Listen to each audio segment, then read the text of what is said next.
But now I'm back where I was when I was 20, crashing through so loud, alone, mumbling. One moment thinking I'm wise, and in the next one I rise, trying to remind myself of something learned and forgotten. Countless sunrises burying the things I'd figured out the day before. Like that I probably won't find shelter in the arms of any other person, though I will try again overnight. The blanketing sky, the thing I just realized for probably the millionth time, that walking with my knees trembling is the true state of all things.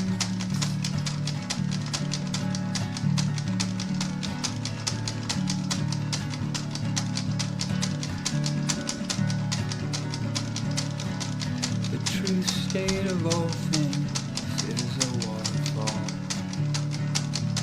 with no bottom crashing in, and no ledge to plummet off, full of debris and flowers, never not falling. And in it we swim and fall, sometimes beside, often apart.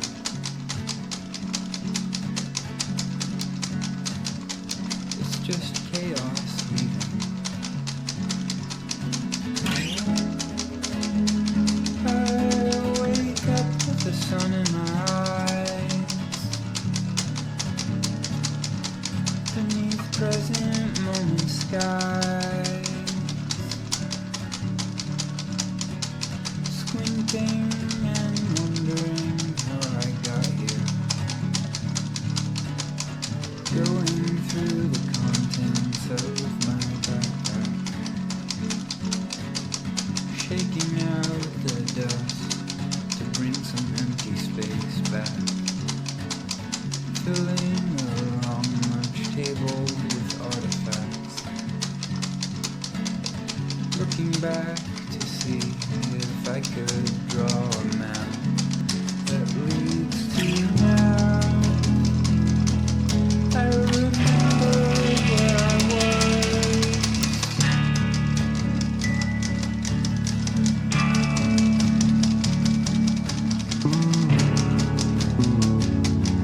when I was 20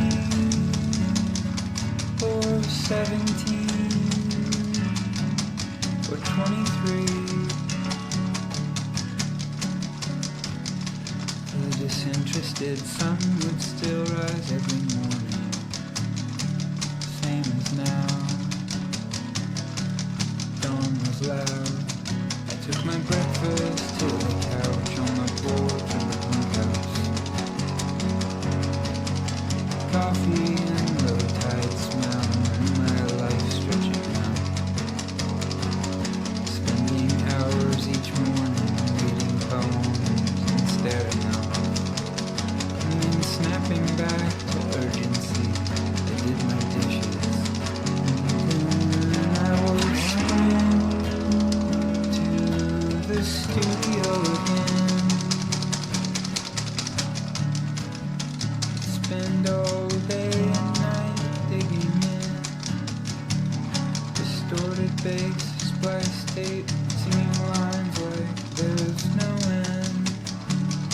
I won't look for you in my room, about my friends. I check the microphones at hotmail.com like once a week. I would drive out to the ocean and not tell anybody. Watch scratching tigers and dragons in a dollar theater in Aberdeen. It was a rainy matinee,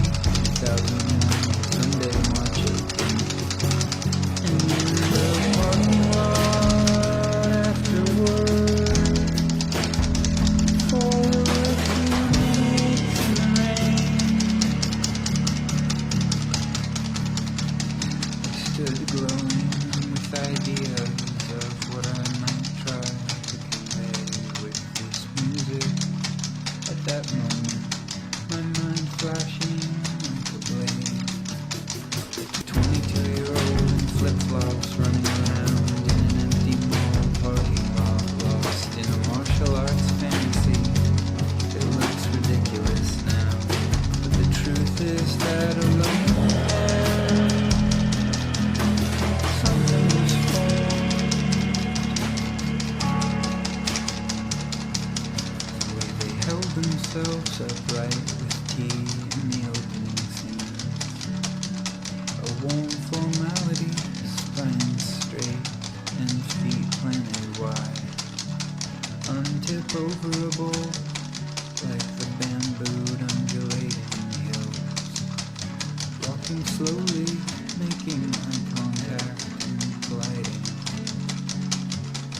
The sound of empty wind when they sword fought weightless in the bamboo.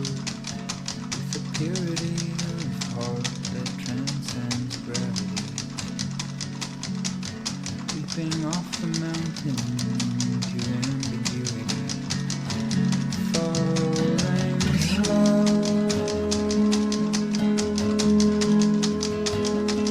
as the end credits roll. I decided I would try to make music that contained this deeper piece buried underneath distorted bass fog imbued with light and emptiness. I kept on driving out to the ocean. It was raining so hard, I was wet wool caked with sand. I watched the dunes migrate slowly.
Lost mind in the tall grass, and slowly the sound of rolling waves returned.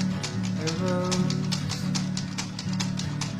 returned to my station wagon with a wet face.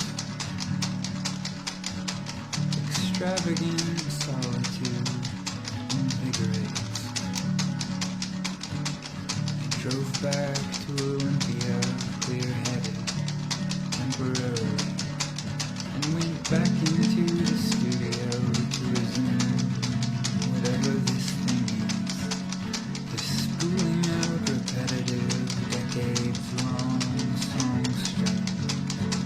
This river coursing through my life, these wild swipes at meaning. And now I circle back to look into the spring.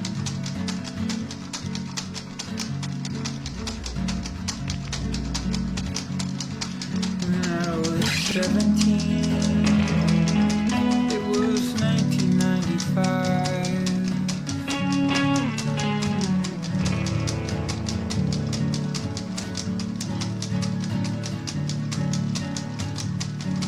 They put the name microphones on the tapes I would make late at night after work at the record store. I was already by then a couple years deep into this weird pursuit. Playing drums, copying lyrics out to hang them in my room until I started making my own embarrassing early tries at this thing that sings at night above the house branches in the wind, bending wordlessly. I wanted to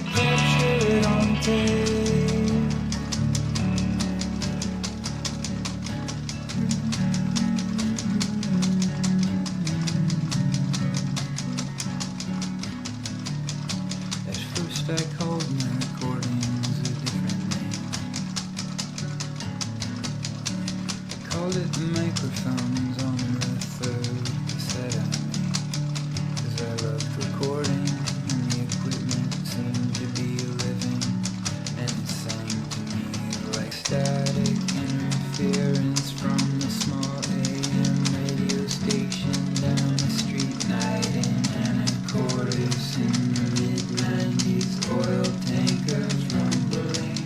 I stayed late recording every night, and I drove back to my parents' house.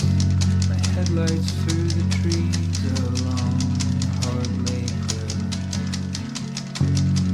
winding down the dark slope beneath Mount Erie. I was already who I am.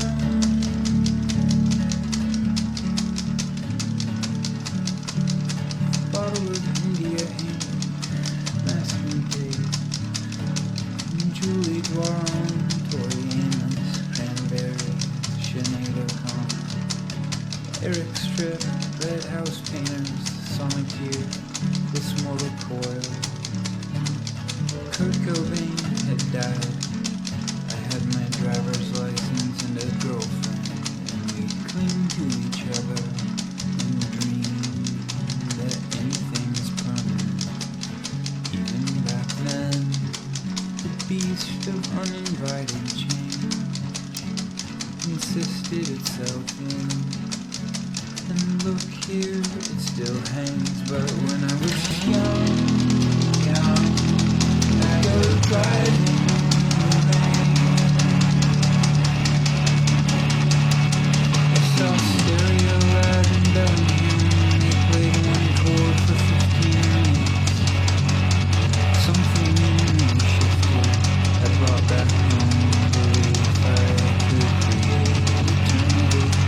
And the guitar up on me, taping down organ keys, feeding back forever, distorted waves of symbols ocean, slowly starting to try to move towards beyond mere melancholy into something that rings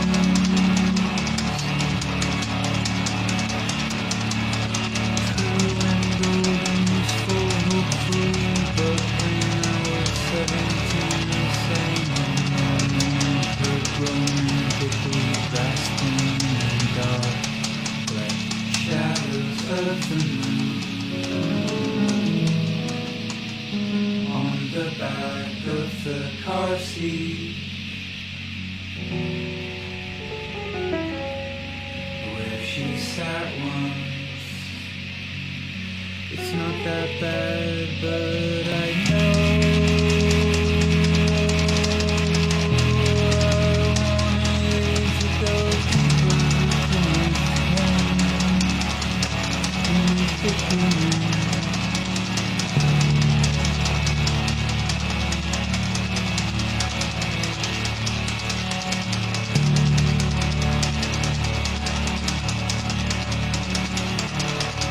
Is it because my parents barely had any money and preferred to leave the baby in the garden, that I grew up to blur the boundary between myself and the actual churning dirt of this place? It just feels normal to me to speak with the voice of weather, to build and breathe into a mirage made of songs cascading down a rock face in a homemade mess.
got back to Olympia from the ocean.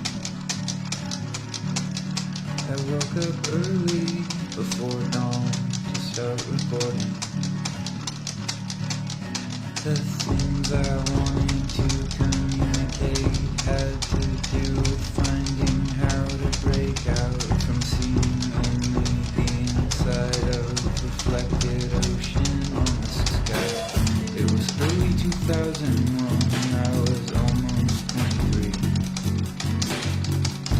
I'd finished recording the Glow Pod 2, and I was either always on tour or setting up a tour.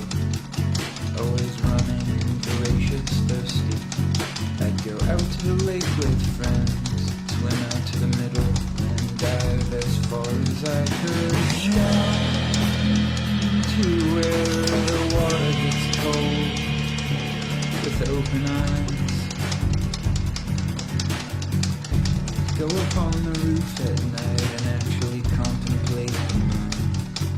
My friends and I trying to blow each other's minds, just laying there gazing, glum and ridiculous, and we meant it, our eyes watering.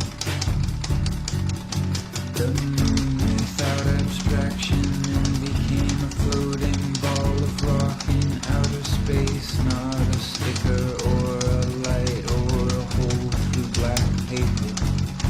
We were making food and records and paintings and walking around beneath a real fire.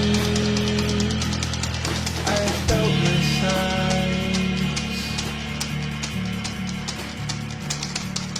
that breathe, dissipating shock of looking into outer space and seeing, just for a second, the bottomless distance pressed against my face.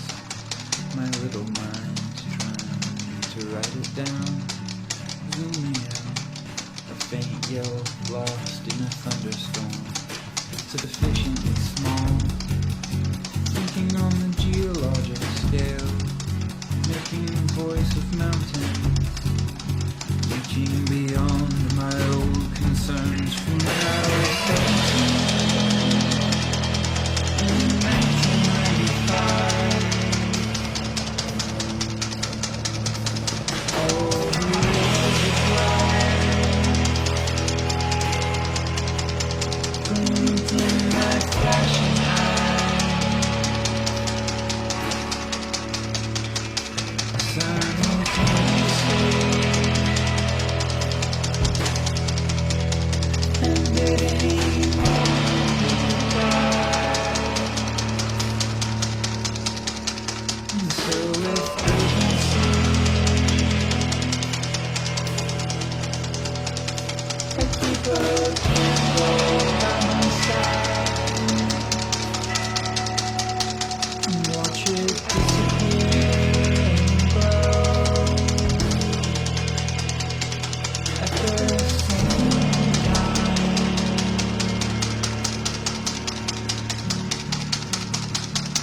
The weather moves across the land and doesn't have a reason.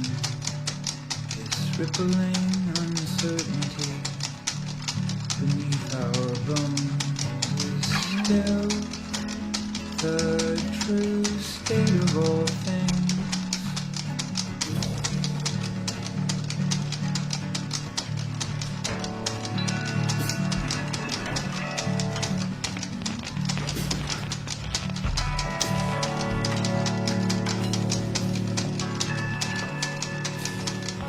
At a truck stop in northern Italy,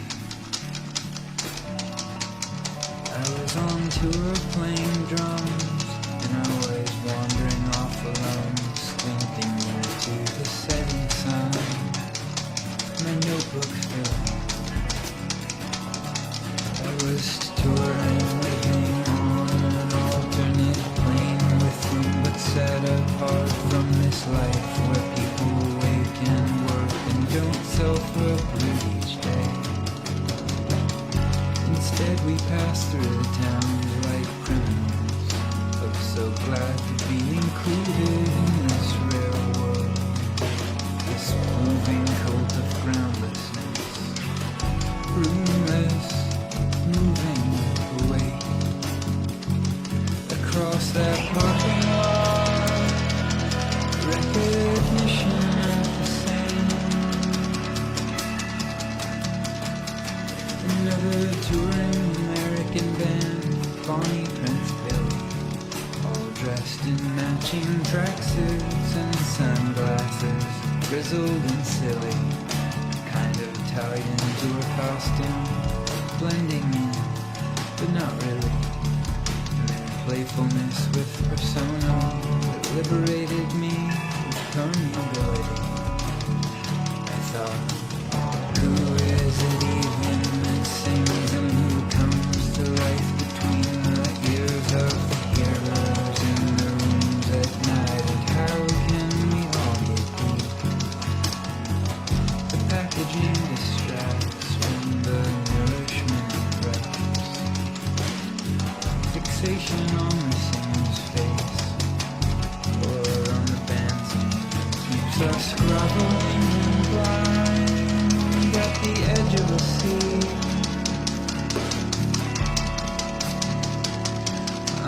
unsubmerged in the singing waterfall, looking for a door into the mansion, taking this weird art project out into public, indulging cultivated ambiguity about participants' identities, letting misperceptions hang because nothing's really true. If this imagined collective called the microphones, I wrote about climbing up and dying and flying off as vultures, and a universe beyond. Innocent ethereal air of death that awaited down the path.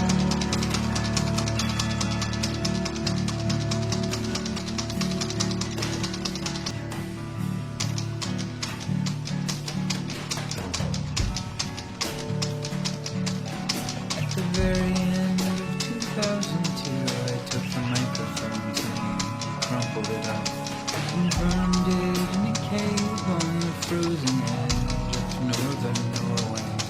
I made a boundary between two eras of my life, a feeble gesture at making chaos seem organized. The roaring river carves on, laughing at my efforts. Well, the idea of something called Mount Erie engulfed me, and time refuses to stop.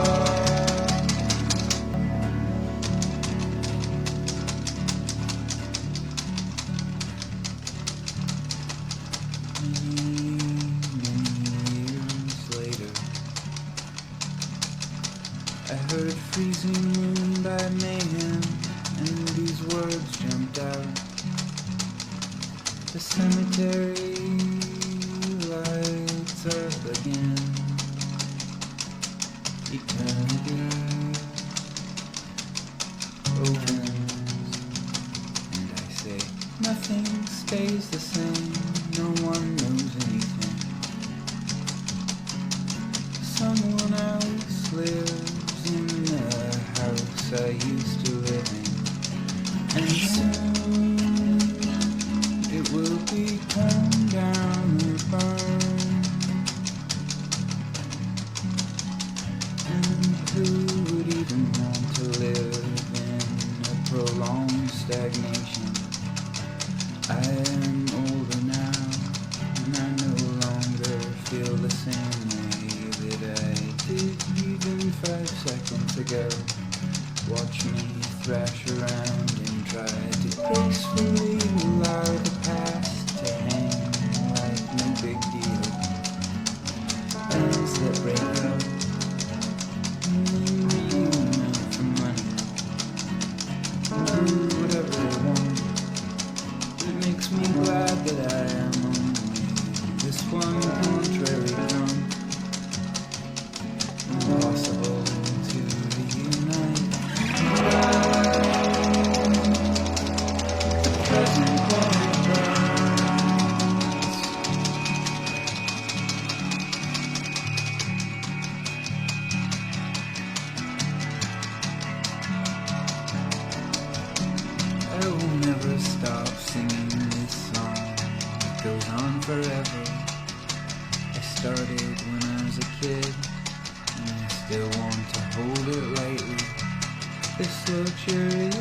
privilege to sit around frowning and wondering what it means, playing with words and trying to prove that names mean nothing.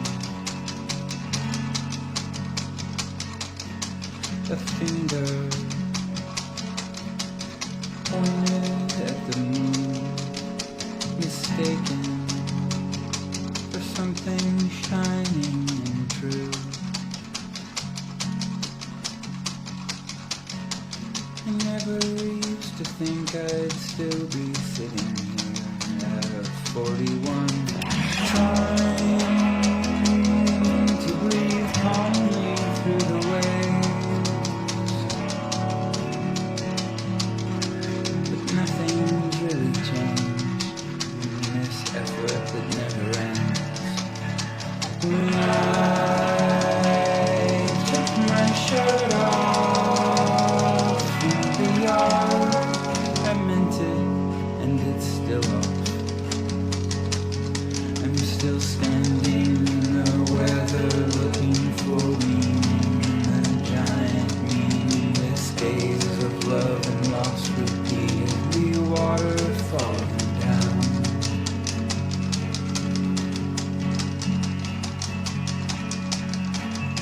And the sun relentlessly rises still.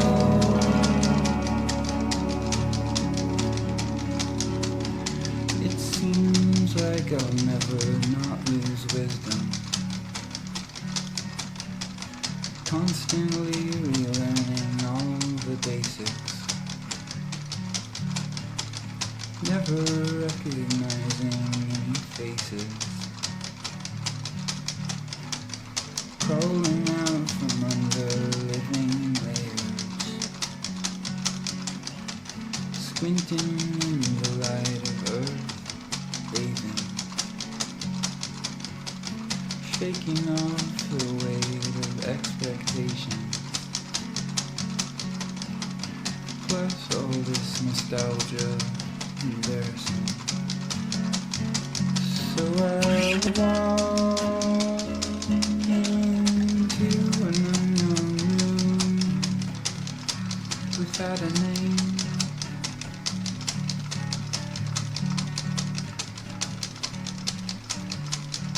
So what if I label this song Microphones in 2020? I hope the absurdity that permeates everything joyfully rushes out and floods the room like water from the ceiling, undermining all of our delicate stabilities, admitting that each moment is a new collapsing building. Nothing is true. But this trembling, laughing in the wind,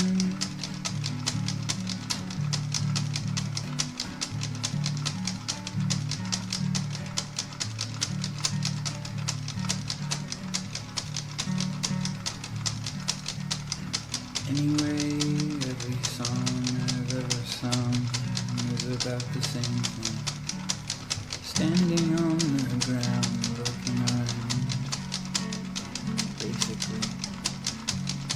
And if there have to be words, they could just be now only. And there's no